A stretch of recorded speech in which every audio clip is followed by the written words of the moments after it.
முயற்சி நம் இலக்கை அடையும் வரை செய்வதே முயற்சி என்பதற்கு உதாரணமாக விளங்கும் டிஎன்பிஎஸ்சி ஆஸ்பிரண்ட்ஸ் அனைவருக்கும் வணக்கம். இன்றைய வீடியோ என்ன அப்படிங்கறத வீடியோக்குள்ள போய் பார்ப்போம் வாங்க. பாருங்க, क्वेश्चन ஆன்சரோட வந்திருக்கோம்.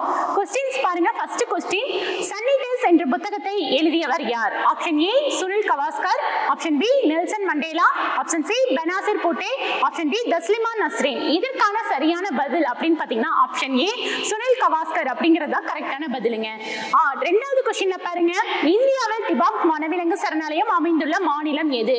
டிபாக் வனவிலங்கு சரணாலயம் எங்க அமைஞ்சிருக்குன்னு கேக்குறாங்க. Option A Jammu Kashmir, option B Sikkim, option C Arunachal Pradesh, option D Odisha. இதற்கான சரியான பதில் டிபாக் வனவிலங்கு சரணாலயம் அருணாச்சல பிரதேசத்துல தான் அமைஞ்சிருக்குங்க. மூணாவது क्वेश्चनல பாருங்க, திரு அர்ஜுன் வாஜ்பாய் மற்றும் திரு பூபேஷ் குமார் ஆகியவர்களால் 2015 ஏற்பட்டு பெயரிடப்பட்ட ஹிமாச்சலின் சிப்டி பள்ளத்தாக்கில் அமைந்துள்ள மலை எதுன்னு கேட்டிருக்காங்க. ஆப்ஷன் ஏ கலாம், ஆப்ஷன் பி பால், ஆப்ஷன் சி ஸ்பீட், ஆப்ஷன் டி சிக்ரி. இதற்கான சரியான பதில் ஆப்ஷன் ஏ கலாம் என்பது சரியான பதிலுங்க.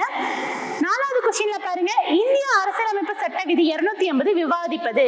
280 ஆர்டிகல் என்ன சொல்லுது அப்படின்னு பாத்தீங்கன்னா ஆப்ஷன் ஏ நிதி ஆயோக பத்தி சொல்லுதா, ஆப்ஷன் பி மத்திய பணியாளர்கள் தேர்வாணையத்தை பத்தி கூறுதா, ஆப்ஷன் சி நிதி ஆணையத்தை பற்றி கூறுகிறதா, ஆப்ஷன் டி மாநில பணியாளர் தேர்வாணையத்தை பற்றி கூறுகிறதா.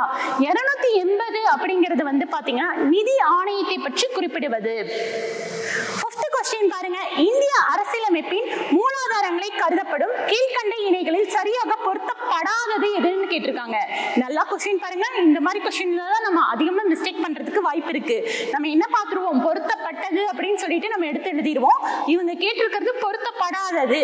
அப்ப பாருங்க, சுதந்திரமான நீதித்துறை அப்படிங்கிறது வந்து அமெரிக்கா நாட்டுல இருந்து தான் நமக்கு எடுத்திருக்காங்கன்னு நமக்கு நல்லாவே தெரியும். ஒற்றை குடியுரிமை அப்படிங்கிறது வந்து பிரிட்டன்ல இருந்து எடுத்திருக்காங்கன்னு நமக்கு தெரியும்.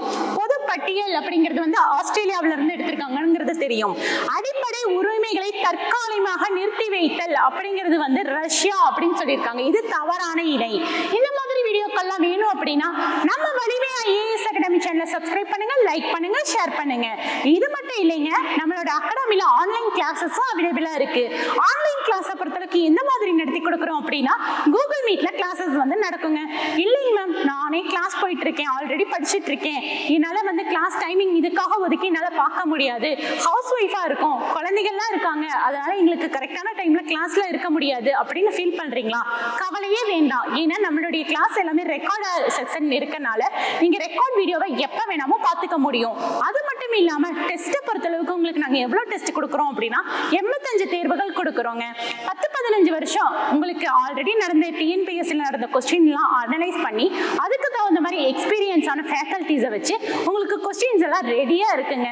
கண்டிப்பா அது மட்டும் இல்லாம கிளாஸஸ் நோட்ஸ் அண்ட் பிடிஎஃப், அதாவது என்னதான் புக்ஸ்ல இருக்கிற எல்லாமே நம்ம படிச்சாலும் கூட சில பாயிண்ட்ஸ் அப்படிங்கிறது வந்து எக்ஸ்பீரியன்ஸான ஃபேக்கல்டிஸ்க்கு மட்டுமே உரியதா இருக்குங்க. அந்த மாதிரி பாயிண்ட்ஸ் எல்லாம் நம்மளுடைய அகாடமியோட பிடிஎஃப்ல இருக்குங்க. உங்களுக்கு டோட்டலா வந்து கிளாஸ் டெஸ்ட் மெட்டீரியலோடையும் கிடைக்குது, டெஸ்ட் பேட்ச் மட்டும் கிடைக்குது, பொது தமிழுக்காக மட்டும் டெஸ்ட் இருக்கு, ஜிஎஸ்க்காக மட்டும் டெஸ்ட் இருக்கு. இன்னும் ஏன் வெயிட் பண்ணிட்டு இருக்கீங்க?